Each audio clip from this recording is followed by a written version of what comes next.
Good evening everyone बेटा। Chapter number 6 चल रहा है हमारा। ठीक है। रेखाएं और कोण, लाइंस एंड एंगल्स, जिसमें आज हमारा आखिरी टॉपिक भी इसका फिनिश हो जाएगा। फिर हम 13 चैप्टर भी क्या करेंगे, स्टार्ट कर देंगे। ठीक है, चलिए। तो पिछली क्लास में हमने क्या पढ़ा था, पहले उसको रिवाइज कर लेते हैं, फिर आगे बढ़ेंगे। तो पिछली क्लास में हमने सवाल किस पे करे थे, हमने करे थे एकांतर अंतः कोण और एकांतर बाह्य कोण, alternate interior angle and alternate exterior angle पे हमने क्वेश्चन जो है वो सॉल्व करे थे। ठीक है। और आज की क्लास में हम क्या करेंगे, आज की क्लास में हम देखेंगे संबंधित कोण से रिलेटेड सवाल। ठीक है बेटा, चलो। तो एक बार फिर से समझ लेते हैं क्या होते थे ये वाले कोण। दो समांतर रेखा है, इसको एक तिर्यक रेखा काट रही है, सबको नजर आ रहा है यहाँ पे। अब एक कोण मान लीजिए बेटा, यहाँ पे क्या है, 80 डिग्री का दिया है। ठीक है, एक कोण यहाँ पे 80 डिग्री का दिया है और आपको पूछ लेता ये जो कोण x है इसका मान क्या है, x का मान। तो आप क्या बोलते, डायरेक्ट बोल देते x की वैल्यू कितनी आ जाएगी, 80 डिग्री आ जाएगी। क्यों आएगी डायरेक्ट x की वैल्यू 80 डिग्री, क्योंकि ये जो दोनों कोण है ये कैसे कोण है बेटा, एकांतर अंतः कोण, ऑल्टरनेट इंटीरियर एंगल है ये, ऑल्टरनेट इंटीरियर एंगल है। और ऑल्टरनेट इंटीरियर एंगल हमेशा क्या होते हैं, हमेशा बराबर होते हैं। सभी को समझ में आ गया कैसे होते हैं ऑल्टरनेट इंटीरियर एंगल। दोनों ही अंदर के कोण होंगे, एक दाईं तरफ का होगा, एक कोण दाईं तरफ होगा और दूसरा कोण बाईं तरफ होगा, और दोनों ही अंदर के कोण होंगे। ठीक है, तो इनका मान हमेशा इक्वल होगा। सभी को समझ में आ गया।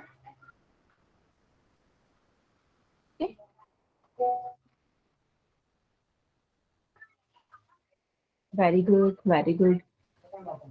चलिए, इसके बाद बेटा हमने क्या पढ़ा था, इसके बाद मैंने आपको संबंधित कोणों के बारे में भी बता दिया था। संबंधित कोणों के बारे में याद है? चलो एक बार फिर से बता देती हूँ क्या होते हैं संबंधित कोण। संबंधित कोण या को इंटीरियर एंगल जिसे हम बोलते हैं इंग्लिश में,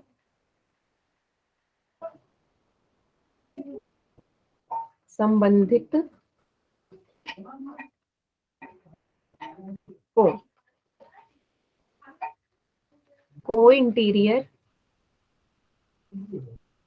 एंगल। तो बेटा ये कैसे कोण होते हैं, ये कोण भी अंदर के ही होते हैं। कैसे होते हैं, एक ही तिर्यक रेखा के एक ही तरफ के अंतः कोण, तिर्यक रेखा के एक ही तरफ के अंतः कोण, जिनको जोड़ के जो हमारा मान आएगा वो हमेशा 180 डिग्री आएगा। कोण 1 प्लस कोण 2 बराबर होगा 180 डिग्री। ठीक है, दोनों अंदर के कोण, दोनों ही अंदर के कोण, दोनों ही तिर्यक रेखा के एक ही तरफ के कोण, तो दोनों को जोड़ के कितना आ जाएगा, 180 डिग्री। सेम इसी तरीके से इस तरफ भी, बाईं तरफ भी ऐसी दो कोण होंगे। 3 और 4 मांग लेते हैं, तो बेटा कोण 3 और कोण 4 को जोड़ के भी कितना आएगा, 180 डिग्री। क्योंकि जो हमारे संबंधित कोण होते हैं वो कैसे होते हैं, संबंधित कोण पूरक होते हैं। ठीक है, पूरक होते हैं, सॉरी संपूरक होते हैं, सप्लीमेंट्री, संपूरक। संपूरक कोण क्या होते थे याद है, ऐसे कोई भी दो कोण जिनको जोड़ के 180 डिग्री आ जाए, तो इसलिए संबंधित कोण भी संपूरक होंगे। सभी को बेटा इतना क्लियर ना, सभी को समझ में आ गया, ये पिछली क्लास में हमने किया था। चलिए एक सवाल दे दूं मैं आप लोगों को पोल में, अभी संबंधित कोण पे नहीं दे रही हूँ, जिससे पहले करवाया था अंतः कोण बाह्य कोण उन पे दे रही हूँ। ठीक है, बेटा यहाँ पे कोण 1 और कोण 2 जो है वो आपको गिवन है। आपसे बोल दिया कोण 1 का मान है 75 डिग्री, कोण 1 कितना है, 75 डिग्री है, तो कोण 2 का मान कितना होगा, पोल में करना है सभी कोण।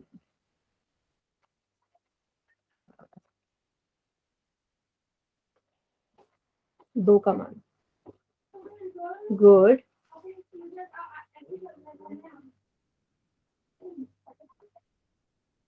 बहुत बढ़िया,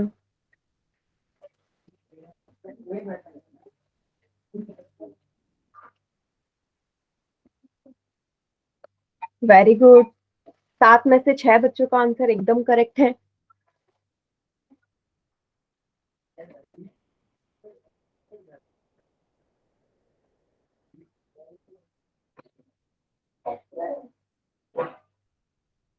वेरी गुड बेटा।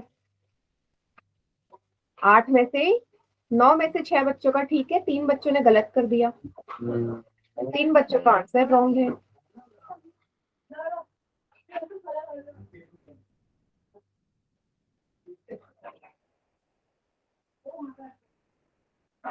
गुड।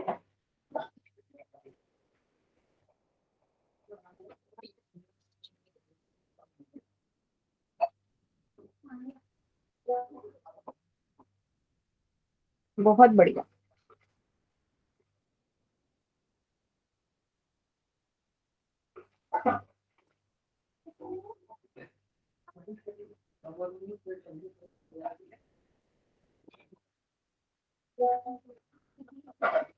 वेरी गुड, बहुत बढ़िया बेटा। 11 में से 7 का ठीक है, 4 बच्चों ने गलत कर दिया इस सवाल को।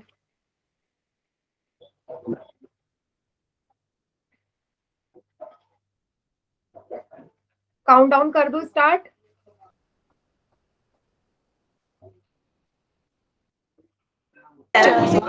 Good evening ma'am. Good evening बेटा, गुड इवनिंग। चलिए बेटा, काउंट डाउन स्टार्ट कर रही हूं मैं। 5 4 3 2 1। चलिए, बाकी चैट सेक्शन में करिए। मैंने अभी अभी आपको बोला कि आधे घंटे में हमारे सारे सवाल खत्म हो जाएंगे, उसके बाद हम 13 चैप्टर स्टार्ट कर देंगे बेटा। आपके एनसीईआरटी का 13वां चैप्टर पृष्ठीय क्षेत्रफल और आयतन। ओके, हाँ, जल्दी जल्दी से इसको फिनिश करते हैं। बहुत बढ़िया, एकदम करेक्ट। देखिए, अभी अभी थोड़ी देर पहले मैंने आपको एकांतर अंतः कोण बताए थे ना। एकांतर अंतः कोण तो कैसे होते हैं एकांतर अंतः कोण? अंदर के कोण, दोनों कोण अंदर के होंगे, अंदर तरफ होंगे। एक कोण दाईं तरफ होगा तो दूसरा कोण बाईं तरफ, दोनों ही अंदर के कोण, और दोनों अलग अलग रेखा पे, एक एम पे दूसरा एल पे। ऐसा नहीं है दोनों एम पे ही हो, नो, एक एम पे दूसरा एल पे, तो दोनों कोण बराबर होते हैं, 1 और 2 बराबर। तो आपको बोल दिया ना बेटा, एंगल 1 75 डिग्री है, तो अगर कोण 1 75 है तो कोण 2 भी तो 75 ही होगा। क्यों होगा? क्योंकि दोनों बराबर है। समझ में आ गया सभी को? गुड इवनिंग संगम, क्लियर सभी को बेटा? Yes ma'am. चलिए, ओके। तो ये था हमारा पिछली क्लास पे जो क्वेश्चन था।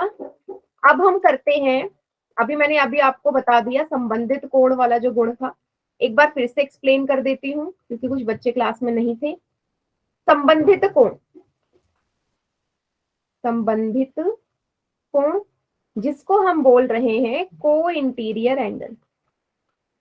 को इंटीरियर एंगल बेटा, ये ऐसे कोण होते हैं, दोनों ही कोण अंदर के होंगे, दोनों ही कोण अंदर के होंगे और दोनों तिर्यक रेखा के एक ही तरफ होते हैं। इस बार ऐसा नहीं करना कि दोनों अलग अलग हों, दोनों तिर्यक रेखा के एक ही तरफ के कोण होंगे और दोनों को जोड़ के जो आएगा ना वो 180 डिग्री आएगा। जैसे दो जोड़े बनेंगे यहाँ पे, कोण 2 और कोण 5 को जब आप जोड़ोगे बेटा 180 आएगा। देखिएगा, कोण 2 और 5 दोनों ही तिर्यक रेखा के एक ही तरफ के कोण है ना, ये तिर्यक रेखा है। 2 और 5 को अगर आप देखो, दोनों दाईं तरफ के कोण है, दोनों दाईं तरफ के एंगल्स है, तो दोनों को जोड़ के 180 आएगा, दोनों अंदर के हैं। सेम 3 और 8 को देखोगे, ये बाईं तरफ का कोण है ना दोनों ही, तो कोण 3 और कोण 8 को जोड़ के भी बेटा कितना आएगा? 180 डिग्री आएगा। सभी को क्लियर इतना?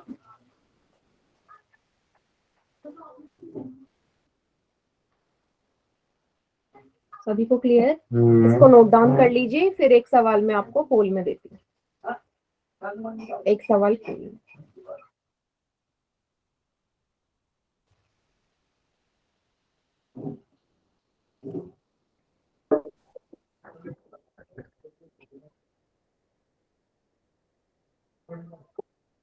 जोड़ के 180 आए, ठीक है। चलो, रेडी है सभी बच्चे पोल में सवाल करने के लिए? Yes ma'am. ठीक है।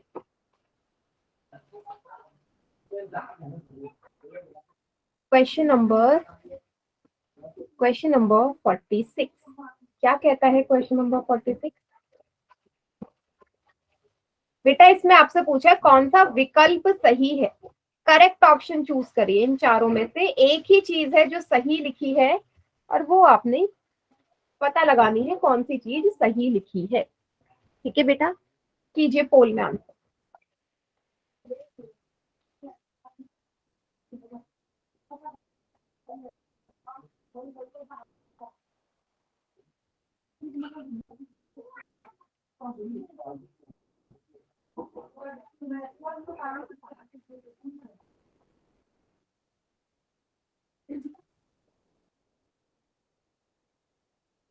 छह में से चार बच्चों का सही है। बेटा गलत मत करो, ध्यान से ऑप्शन देखो, इजी सवाल है।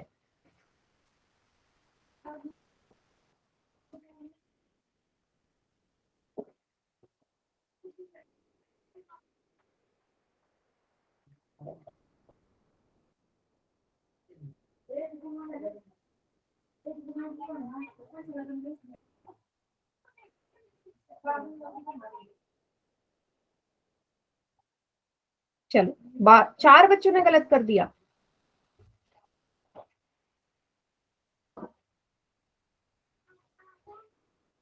काउंटडाउन स्टार्ट कर रही हूँ। 5 4 3 2 1। चलिए बाकी बच्चे चैट सेक्शन में कीजिए आंसर। सही ऑप्शन चूज करना था ना बेटा। 5 बच्चों ने गलत कर दिया इसको, 5 बच्चों ने।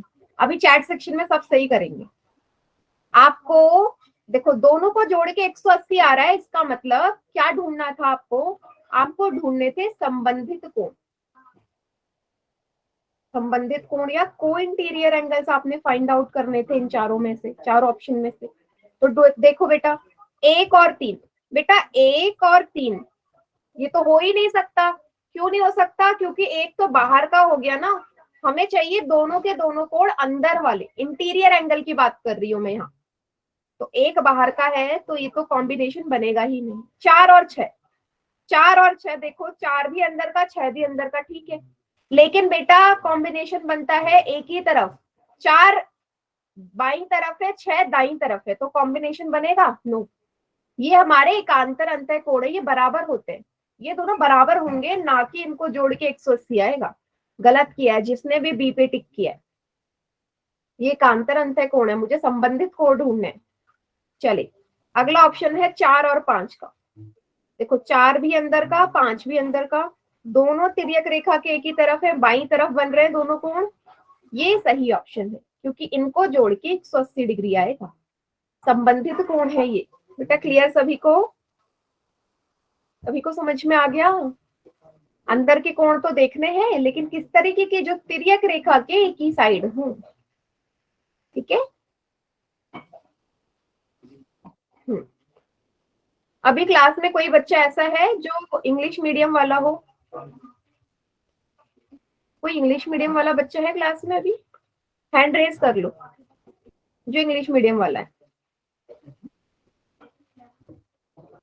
नहीं है कोई भी? ठीक।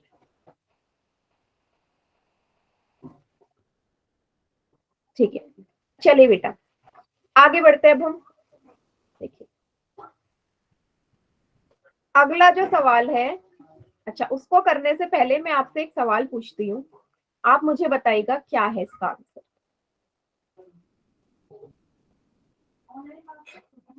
एक्स और ये कोण है 70 डिग्री। ये कोण, आपको एक्स का मान बताना बेटा, कितना आएगा एक्स का मान? सभी बच्चे जरा बताओ चैट सेक्शन में।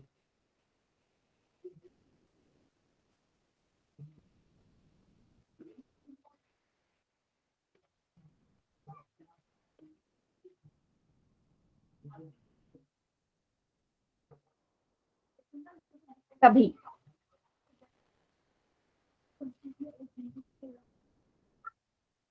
सभी बच्चे बताओ।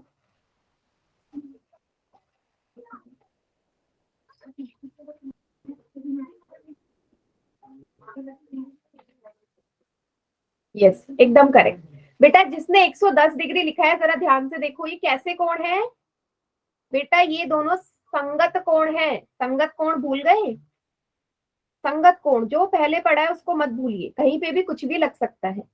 देखो x हमारा बाहर का कोण है, 70 हमारा अंदर का कोण है, और संगत कोण क्या होते हैं बेटा, हमेशा बराबर। तो इसलिए x का मान डायरेक्ट 70 डिग्री आएगा। संगत कोण भूलना मत, संगत कोण हमने पढ़ा हुआ है। सभी को समझ में आ गया?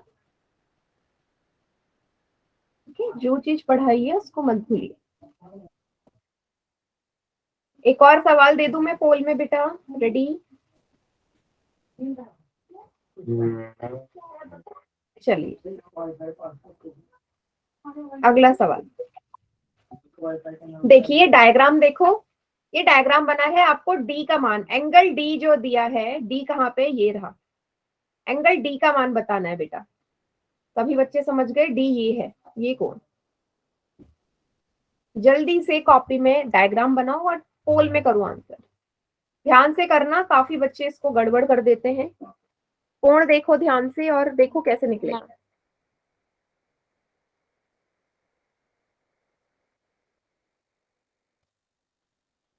वेरी गुड, 3 बच्चों ने आंसर किया, तीनों का ठीक है।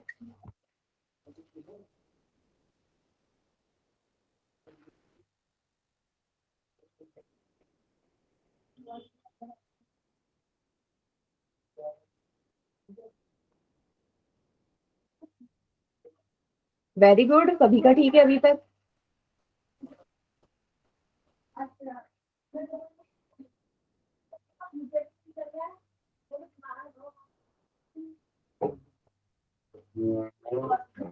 गुड, अभी तक सभी का ठीक है, बहुत बढ़िया, वेरी गुड। 9 बच्चों ने आंसर किया है, 9 के 9 बच्चों का करेक्ट है। अच्छा, एक बच्चे का गलत हो गया।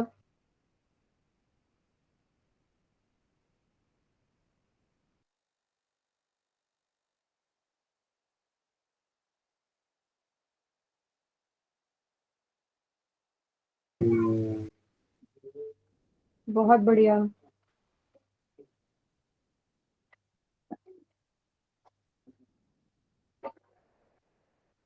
ठीक है,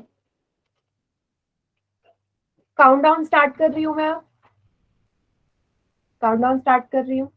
5 4 3 2 1। वेरी गुड बेटा, बाकी चैट सेक्शन में कीजिए आंसर।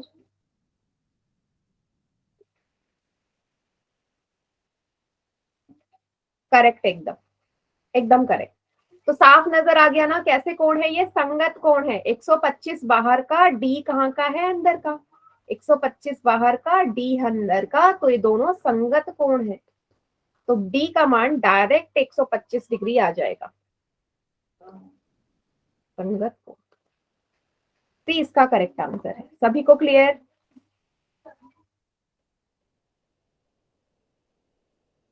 ठीक है, चलिए वेरी गुड बेटा। नेक्स्ट क्वेश्चन करें, अगला सवाल पोल में। ओके, नेक्स्ट क्वेश्चन और आखिरी सवाल है, फिर हम 13 चैप्टर स्टार्ट कर देंगे। बेटा एफ का मान बताना है इस बार। कोण एफ कहाँ पे है, कोण एफ ये रहा। कोण एफ का मान बताइए सभी बच्चे पोल में।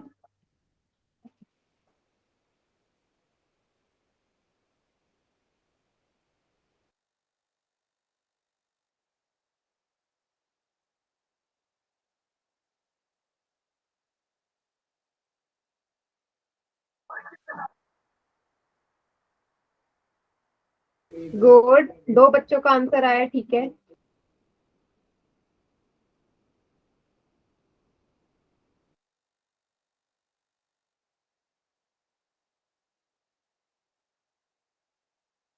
पांच में से, अच्छा 6 में से 4 बच्चों का सही है।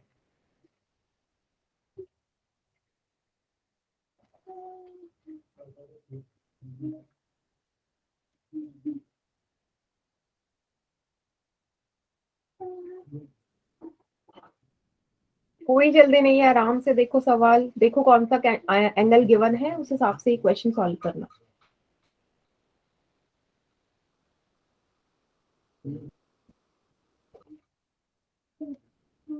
बढ़िया।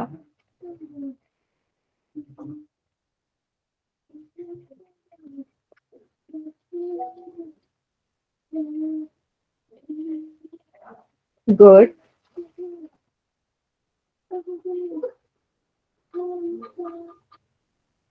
नौ बच्चों, 10 बच्चों का आंसर आ गया बेटा, 7 बच्चों का, ठीक है।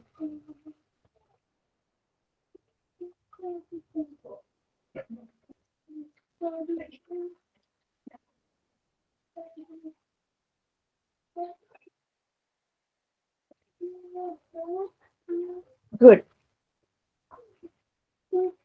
बाकी बच्चे भी, कोई जल्दी नहीं है, आराम से सॉल्व करो।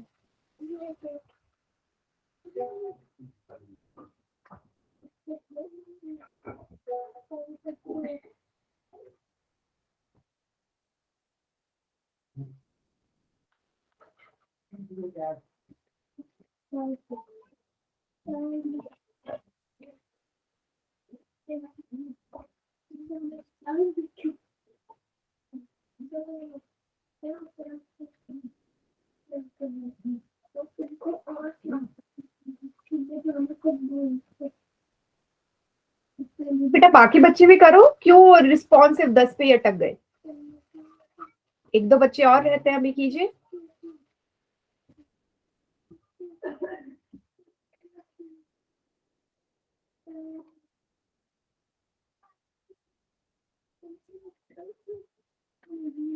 ओके, 5 4 3 2 1। Very good. बाकी चैट सेक्शन में कीजिए, क्या आएगा आंसर?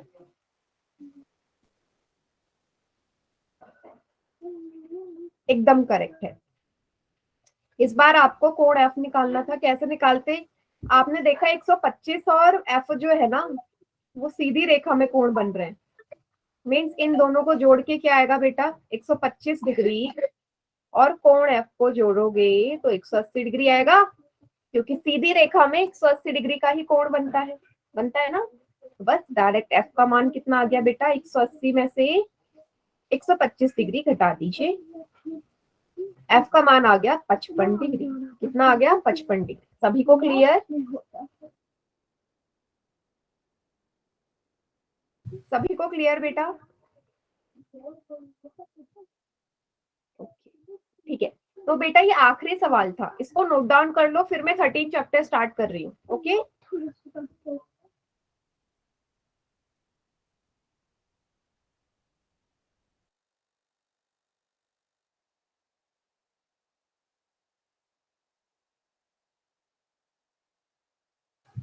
कर ले start 13 chapter. Yes ma'am. Share कर रही हूँ 13 चैप्टर के लिए।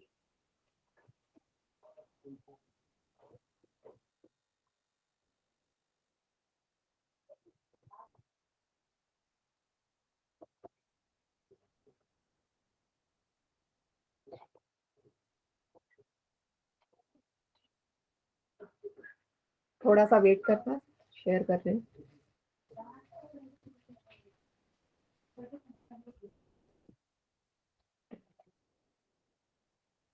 तो चैप्टर नंबर 13 है, क्या है? पृष्ठीय क्षेत्रफल और आयतन, चैप्टर नंबर 13। ठीक है, चलिए बेटा इस चैप्टर में हम क्या पढ़ने वाले हैं?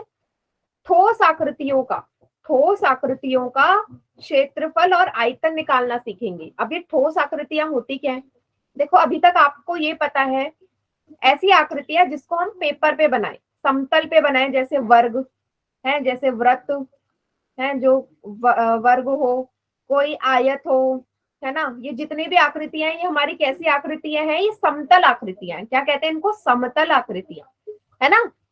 अब तक हमने समतल आकृतियों के क्षेत्रफल निकालना सीखा था।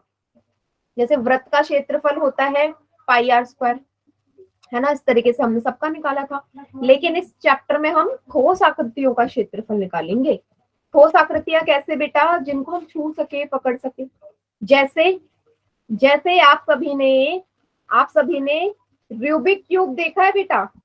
रूबिक क्यूब क्या होता है? जिसको आप हर जगह से कलर को एक जैसा बनाते हो, क्यूब की शेप में होता है, घन के आकार का। खेला है सभी ने?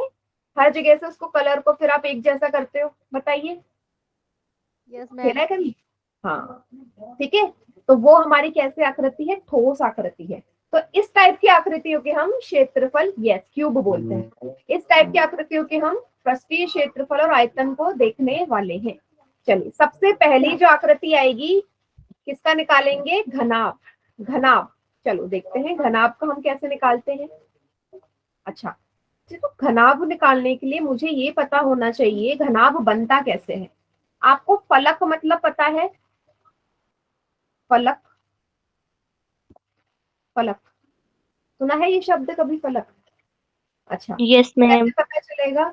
आप जिस कमरे में बैठे हो, अभी कमरे में बैठ के पढ़ाई कर रहे हो, ठीक है, अब उस कमरे को देखो, आपके सामने एक दीवार होगी, आपके पीछे एक दीवार होगी, दाएं एक दीवार होगी, बाएं एक दीवार होगी, एक दीवार एक ऊपर होगी, एक नीचे होगी, है सभी के?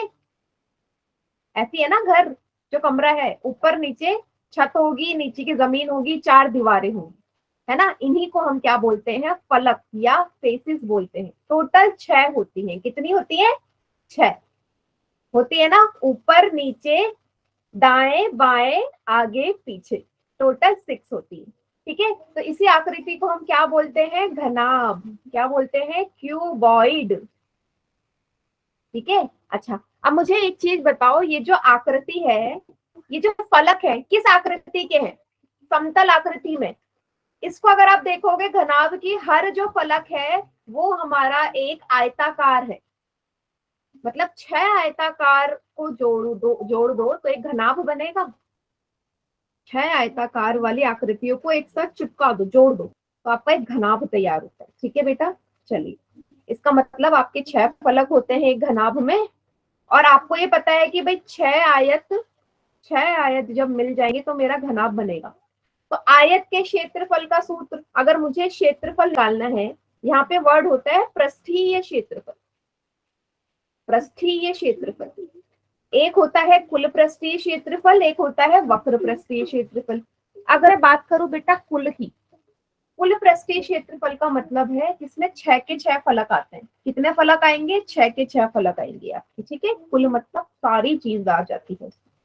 अब मैंने आपको बताया कि आयत की आकृति होती है हर फलक में। आयत के क्षेत्रफल का सूत्र क्या होता है? आयत के क्षेत्रफल का सूत्र क्या होता है, बताओ जल्दी से। फॉर्मूला, एरिया ऑफ रेक्टेंगल, बताओ। लंबाई गुणा चौड़ाई, बेटा कुछ तो बोलो। लंबाई गुणा चौड़ाई होती है ना। ठीक है, ये लंबाई गुणा चौड़ाई बेटा आपको हर फलक पे लगानी है। हर फलक पे लंबाई गुणा चौड़ाई, लंबाई गुणा चौड़ाई 6 बार, क्योंकि 6 आयत है। जब आप इन सबको जोड़ दोगे तो आपका सूत्र बनेगा 2 गुणा लंबाई चौड़ाई प्लस चौड़ाई ऊंचाई प्लस ऊंचाई और चौड़ाई। ये किसका सूत्र है? ये है कुल पृष्ठीय क्षेत्रफल का घनाभ के लिए। सभी को समझ में आया? घनाभ के कुल पृष्ठीय क्षेत्रफल का सूत्र होता है 2 गुणा लंबाई चौड़ाई प्लस चौड़ाई ऊंचाई प्लस ऊंचाई लंबाई। क्लियर? समझ में आ गया सभी को? यस और नो कुछ तो लिखिए चैट सेक्शन में। पहला सूत्र मैंने आपको बता दिया है, पहला सूत्र। चले, इसी तरीके से अब आएगा आपका बेटा वक्र पृष्ठीय क्षेत्रफल। एक कुल होता है, दूसरा होता है वक्र, जिसको हम पार्श्व पृष्ठीय क्षेत्रफल भी कहते हैं। पार्श्व पृष्ठीय क्षेत्रफल। चलिए, अब वक्र पृष्ठीय या पार्श्व में लेने के लिए आपको कितने फलक चाहिए? 4। 4 फलक चाहिए होते हैं बेटा। जब भी हम वक्र या पार्श्व की बात करेंगे तो आपको ऊपर और नीचे की जो आपकी छत और नीचे की जमीन है ना, छत और फ्लोर जो है, वो आपको नहीं लेना है। छत और फ्लोर हटा दोगे। टोटल 6 फलक थे, 6 में से 2 फलक हटा दिए, कितने फलक बचे? 4 फलक बचे। आप जिस कमरे में हो उस कमरे की ना सिर्फ चारों दीवारों का जो क्षेत्रफल होगा ना, उसी को वक्र पृष्ठीय क्षेत्रफल कहते हैं। तो 4 दीवारों में मतलब ऊपर और नीचे वाला हटा दो, तो जब आप उसको लगाओगे 4 बार लंबाई गुणा चौड़ाई को, तो सूत्र बनता है 2 गुणा लंबाई प्लस चौड़ाई गुणा ऊंचाई। क्या बनता है? 2 गुणा लंबाई प्लस चौड़ाई गुणा ऊंचाई। सभी को क्लियर इतना? बताइए, यहाँ तक समझ में आया?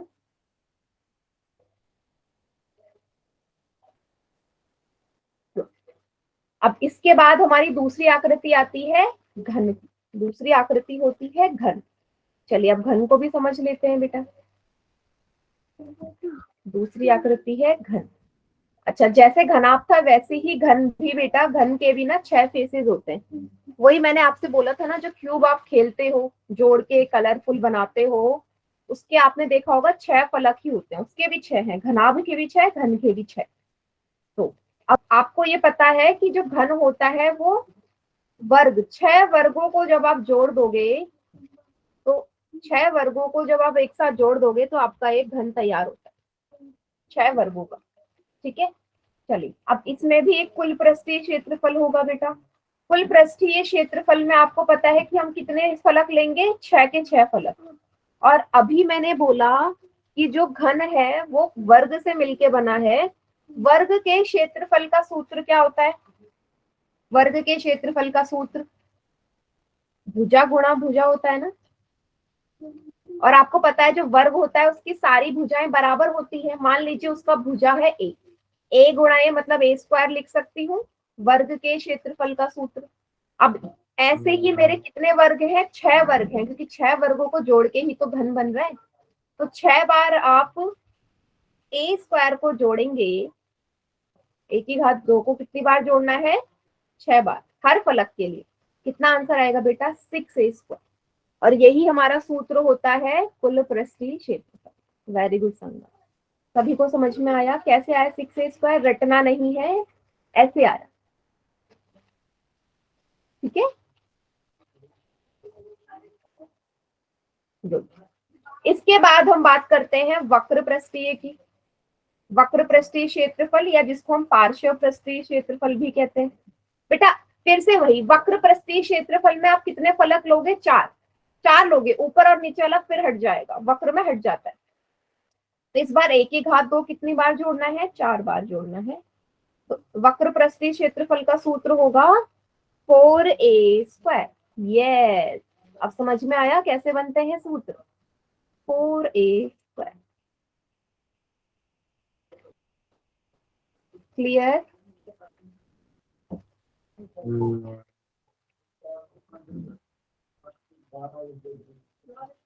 है ना? गुड।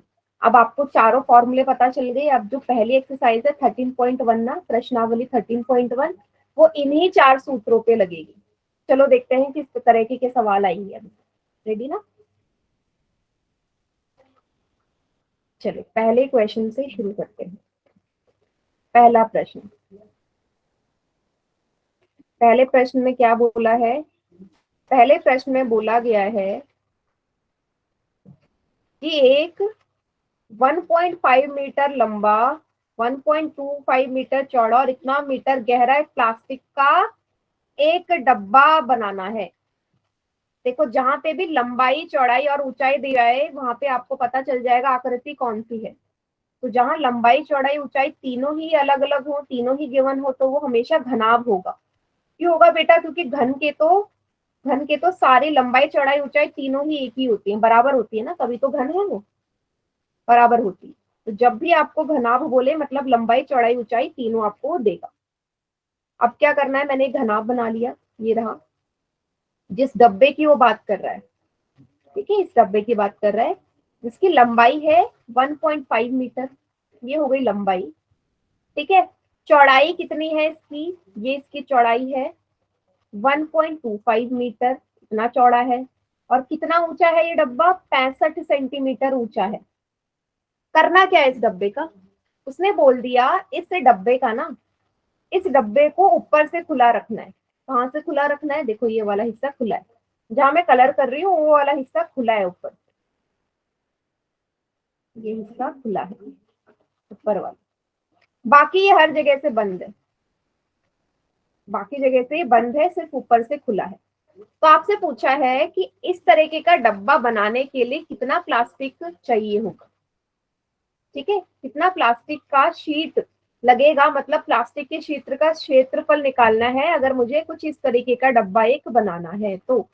अच्छा, अब आप में से कौन मुझे बता सकता है कि अगर ये डब्बा ऊपर से खुला है तो इसके कितने फलक होंगे, कितने फलक होंगे, 4, 5, 6, 3, कितने होंगे बताओ। 5।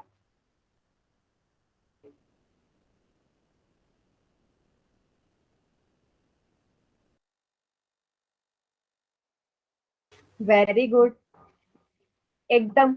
नो बेटा, 4 क्यों बोल रहे हो, 4 नहीं 5 होंगे। नो, 4 क्यों, 5 होंगे बेटा।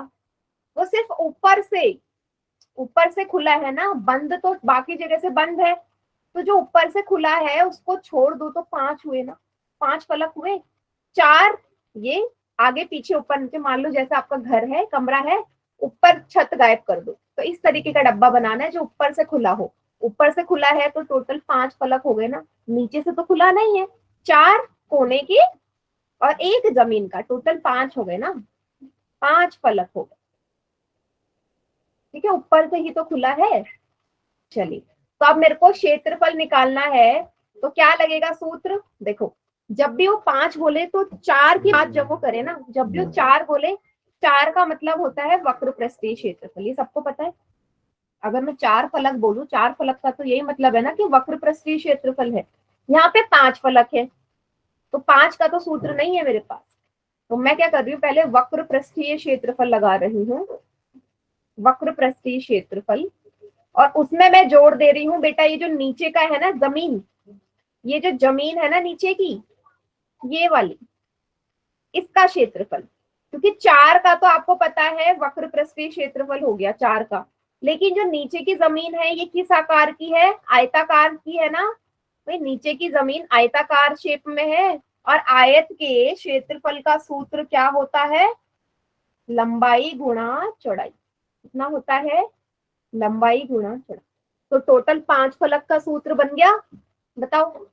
वक्र पृष्ठीय क्षेत्रफल मतलब 4 दीवारें, लंबाई गुणा चौड़ाई मतलब नीचे का, ऊपर से तो खुला है वो तो मुझे लेना ही नहीं। समझ में आ गया सभी को, बस करना क्या है, मुझे बस वैल्यूज पुट करनी है सारी। वक्र पृष्ठीय क्षेत्रफल का सूत्र होता है 2 गुणा लंबाई प्लस चौड़ाई गुणा ऊंचाई प्लस लंबाई गुणा चौड़ाई। देखो लंबाई कितनी देर की है बेटा, लंबाई है 1.5 मीटर, चौड़ाई है 1.25। ऊंचाई देखो बेटा, ऊंचाई यहाँ 65 सेंटीमीटर है, बाकी सारी यूनिट मीटर में, तो ऊंचाई को मीटर में बदल लो। सेंटीमीटर को मीटर में भाग कन्वर्ट करने के लिए हम 100 से भाग करते हैं ना, वही सेंटीमीटर को मीटर में बदलने के लिए 100 से डिवाइड करते हैं, विभाजित कर दो। लंबाई 1.5, चौड़ाई 1.2। सभी को यहाँ तक समझ में आया, मैंने क्या किया, मैंने सिर्फ वैल्यूज पुट करी है, सबकी वैल्यू तक। ठीक है, बस हो गया हमारा क्वेश्चन सॉल्व। मुझे क्या करना है, अब वैल्यूज पुट करके सॉल्व करना शुरू कर दो।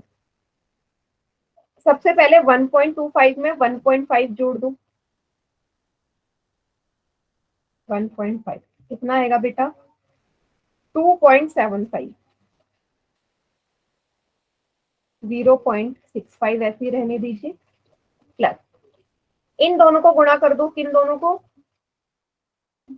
1.5 और 2.5 को गुणा करिए, कितना आएगा, 1.25 से 1.5 की गुणा करनी है।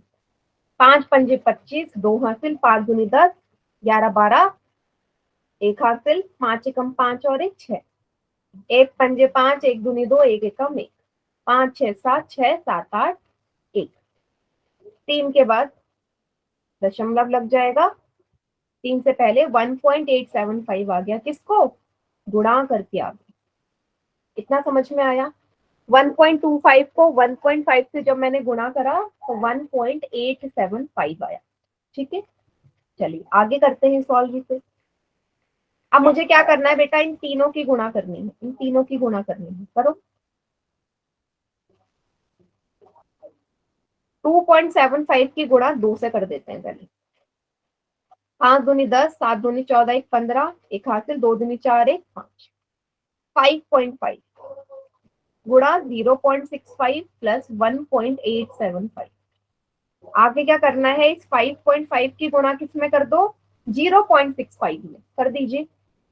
0.65 में 5.5 की गुणा करनी है। 5 पंजे 25, 2 हासिल 6 पंजे 30, 31 32, 3 हासिल 5 शून्य शून्य 3, 5 पंजे 25, 2 3, कितना आ गया बेटा, जोड़ दो। 3.575 आया गुणा करके, प्लस में 1.875। इतना सभी को समझ में आया? देखो गुणा तो बेटा कर लेंगे ना, ये हमने पहले भी किया था, पहले चैप्टर की जब शुरुआत करी थी तो हम यही गुणा कर रहे थे दशमलव का। यहां तक समझ में आया? बताओ।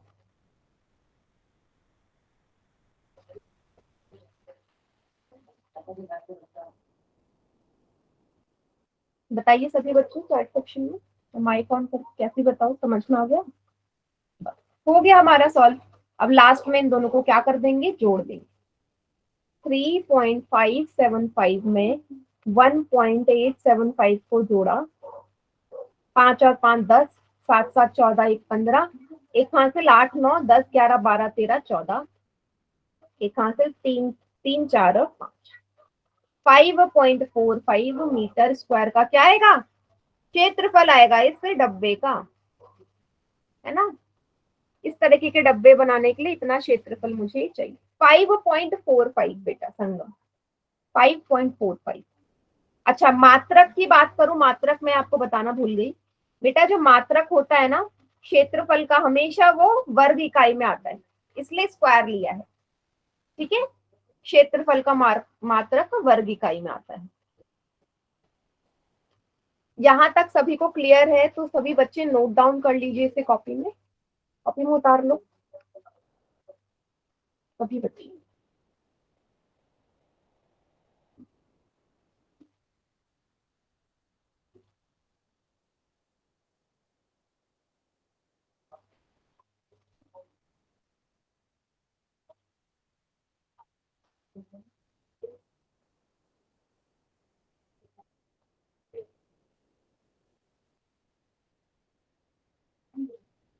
हो गया सभी का?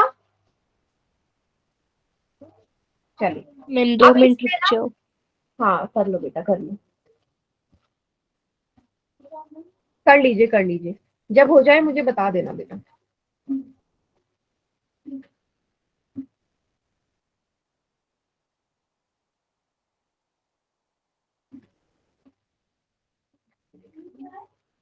हो गया? चलिए अब बेटा इसका सेकंड पार्ट भी है क्या, सेकंड पार्ट, यस। आपको मूल्य भी निकालना है। इस शीट का मूल्य निकालो, यदि 1 मीटर स्क्वायर शीट 20 रुपए की है, उसने बोल दिया कि ऐसा डब्बा बनाने के लिए पैसे कितने लगेंगे, कितने पैसे लगेंगे। अगर उसने आपसे ये बोल दिया कि भाई 1 मीटर स्क्वायर का जो शीट का पैसा है वो 20 रुपए का है, तो मेरे को इतना मीटर स्क्वायर का पैसा चाहिए, क्योंकि इतना क्षेत्रफल लग रहा है इसको बनाने में। कितना आएगा, 20 गुणा 5.45, अगर आप इसे गुणा करोगे आएगा 109 रुपए, चाहे तो मल्टीप्लाई कर लो। 5.45 को 20 से गुणा करो, शून्य शून्य शून्य, 2 पंजे 10, 4 दूनी 8 1 9, 5 दूनी 10, कितना आएगा बेटा, 109 रुपए। ठीक है, ऐसी शीट बनाने के लिए। अब हो गए क्वेश्चन पूरा कंप्लीट, सभी को क्लियर यहाँ तक? नोट डाउन कर लीजिए। गुड।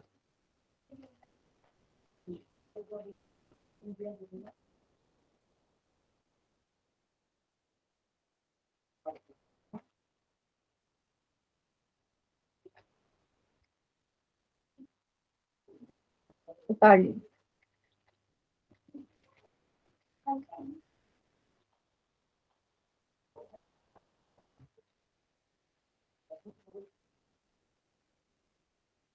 चलिए बेटा अगला क्वेश्चन करें।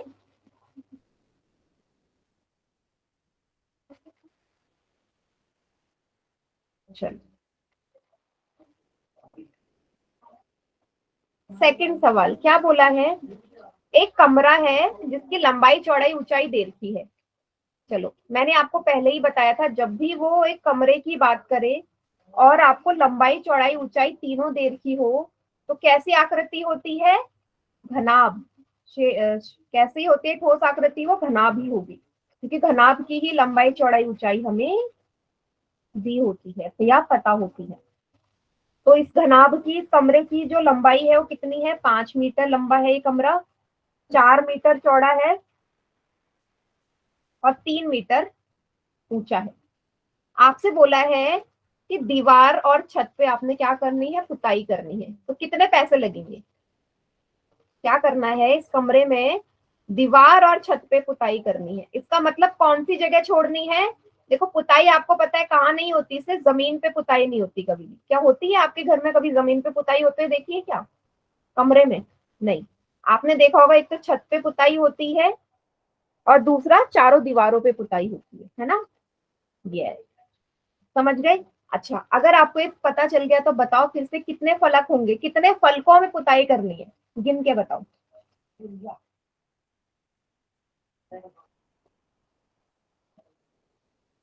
वेरी गुड बेटा, 5। समझ में आ गया? यस। जब नीचे का नहीं करना तो 4 दीवारें और छत, बस।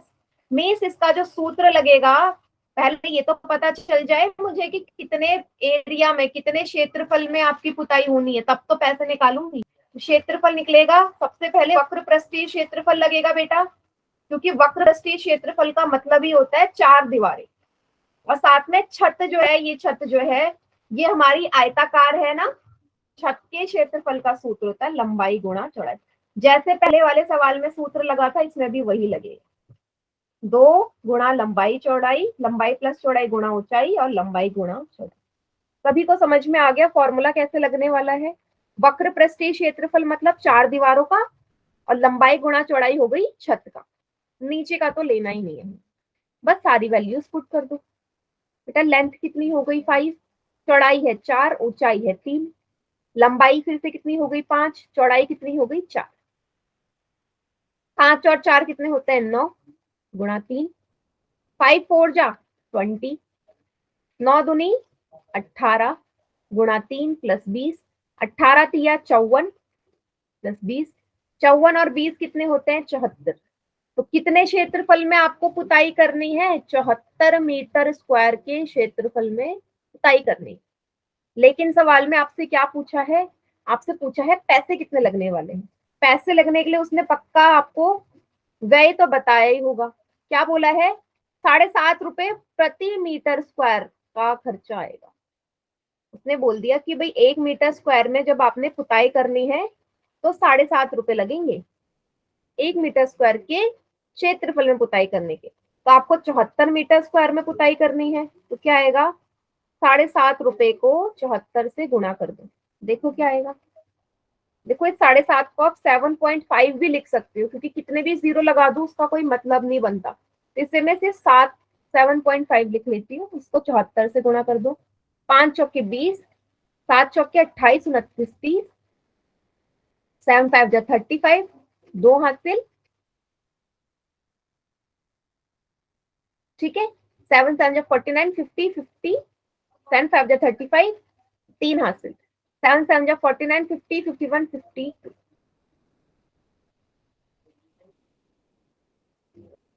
कितना आ गया बेटा? 555 रुपए।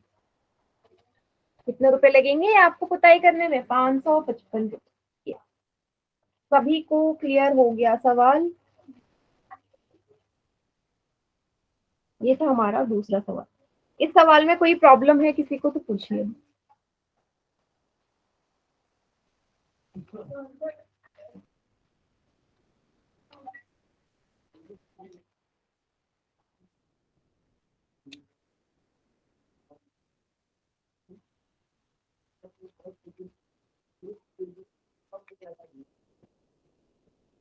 ठीक है बेटा? हाँ, तो आज की क्लास यहीं तक रखते हैं, इसके आगे का करेंगे अगली क्लास में, ठीक है। 2 सवाल हमने कर लिए।